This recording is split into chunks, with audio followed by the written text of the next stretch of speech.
Bismillahirrahmanirrahim. Assalamualaikum warahmatullahi wabarakatuh. Baik anak-anakku sekalian, insya Allah pembelajaran kita hari ini tematik ya. Kita akan membahas dulu bagian pertama, itu mata pelajaran IPA ya sebenarnya dari tematik ini, yaitu tentang perkembangbiakan tumbuhan. Jika di dalam buku tematik kalian itu ada di halaman 8, 9, 10, 11 ya, sampai halaman 11 ya. Baik, Ustazah akan menjelaskan sedikit, nanti bisa sambil dibuka buku tematiknya juga. Perkembangbiakan tumbuhan. Ya, silakan dilihat dulu nih kompetensi dasarnya, yaitu membandingkan cara perkembangbiakan tumbuhan dan hewan. Ini dasarnya kenapa kita mau belajar ini ya, gitu maksudnya. Baik, lanjut ke poin bahasan kita nanti, yaitu tentang apa saja yang akan kita bahas. Yang pertama definisi berkembangbiak, lalu bagian-bagian bunga, perkembangbiakan generatif, dan nanti di sesi selanjutnya yaitu perkembangbiakan vegetatif. Yang pertama adalah definisi berkembangbiak. Apa itu berkembangbiak? Berkembangbiak adalah proses makhluk hidup dalam memperbarui keturunannya untuk mempertahankan atau memelihara spesiesnya. Jadi bisa bayangkan jika tidak ada perkembangbiakan, ya makhluk hidup tidak bertambah di muka bumi ini ya. Jadi itu manfaatnya, sehingga semakin ada generasi gitu ya, dan generasi. Jadi ada tumbuhan yang dulu kita bisa lihat sampai sekarang karena ada proses perkembangbiakan. Baik, kita lanjut. Kita bahas dulu tentang bagian-bagian bunga. Ada kepala sari dan beserta serbuk sarinya, dan kepala putik beserta tangkai putiknya. Ustazah akan jelaskan sedikit mengenai bagian-bagian ini, mungkin masih asing ya bagi kalian. Jadi benang sari gitu ya. Benang sari ini merupakan alat kelamin jantan yang terdiri, tadi ada kita lihat di gambar, terdiri atas tangkai sari, kepala sari, dan serbuk sari. Jadi kelamin jantannya itu pada tumbuhan disebut dengan benang sari.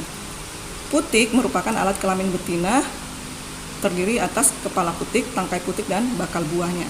Nah, jadi kelamin betina pada tumbuhan disebut putik. Lalu ada kelopak bunga. Nah, kelopak bunga ini adalah perhiasan bunga yang terletak pada lingkaran terluar yang menyeliputi mahkota ketika masih kuncup. Jadi fungsinya adalah melindungi mahkota ketika masih kuncup. Wah, di sini ada Ustazah lupa ini. Yang bagian terakhir ini adalah mahkota sebenarnya. Jadi mahkota ini merupakan bagian bunga yang mempunyai bentuk paling indah, memiliki warna tertentu, dan fungsinya adalah untuk digunakan untuk menarik serangga. Jadi makanya kita sering melihat kan mahkota itu cantik-cantik gitu ya, mahkota bunga gitu ya. Ya, bagian bunga yang cantik itu disebut mahkota gitu ya. Baik, kita lanjut. Perkembangbiakan generatif. Perkembangbiakan generatif disebut juga perkembangbiakan secara kawin. Perkembangbiakan generatif adalah perkembangbiakan yang dilakukan melalui proses penyerbukan dan pembuahan. Nah, tadi istilah-istilah yang Ustazah sebutkan itu nanti akan dimanfaatkan dalam proses ini, penyerbukan dan pembuahan. Apa itu penyerbukan? Ini dia. Penyerbukan ini adalah jatuhnya serbuk sari. Nah, serbuk sari tadi itu kan yang ada di benang sari, yang berada di dalam benang sari. Jadi jatuhnya serbuk sari pada permukaan putik. Nah, jadi kalau jatuh dari benang sari, serbuk sarinya ke permukaan putik, itu namanya proses penyerbukan. Bisa dilihat di sini di gambarnya. Jadi ada bunga lain situ, lalu terjadi penyerbukan dan jatuh di kepala putik. Dan pembuahan, nah kalau pembuahan itu adalah proses terbentuknya bakal biji dari hasil penyerbukan itu. Bisa juga nanti kalian perhatikan di halaman 9, ada penjelasan juga di dalam buku itu. Lalu kemudian macam-macam penyerbukan berdasarkan bantuan luar. Ini tadi tidak. Ya, ini berdasarkan bantuan luar. Jika dia penyerbukan terjadi sendiri, ya, penyerbukannya terjadi sendiri itu disebut dengan kleistogami gitu ya. Artinya tanpa perantara. Nah, yang kedua ini adalah anemogami. Anemogami ini adalah penyerbukan yang dibantu dengan angin gitu ya. Biasanya bunganya berturunan kecil gitu ya, tidak memiliki mahkota atau mahkotanya kecil gitu ya. Nah, biasanya yang bunga yang dibantu oleh angin ini contohnya adalah jagung, padi, rumput-rumputan. Yang ketiga adalah zoidiogami ya. Zoidiogami ini adalah penyerbukan dibantu oleh hewan. Biasanya mahkotanya berwarna mencolok, cantik sehingga hewan-hewan tertarik gitu ya. Bunganya mengeluarkan bau yang khas gitu ya. Dan hewannya tuh biasanya apa? Serangga, kelelawar gitu ya. Contoh bunganya, tumbuhannya adalah biasanya bunga aster ya, cantik gitu. Yang keempat adalah hidrogami, penyerbukan yang dibantu dengan air gitu ya. Biasanya penyerbukan ini terjadi pada tumbuhan yang hidup di air. Contohnya apa? Enceng gondok ya. Yang keempat adalah yang kelima, antropogami ya. Antropogami ini adalah penyerbukan yang sengaja dilakukan oleh manusia, terjadi pada ya, artinya dibantu oleh manusia.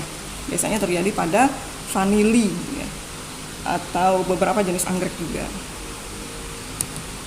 Nah, kalau berdasarkan asal serbuk sarinya ya, bisa kita lihat ada 4 macam. Ada penyerbukan sendiri dari bunga itu sendiri gitu ya. Jadi benang sari jatuh di bunganya itu sendiri, pada putik bunga sendiri.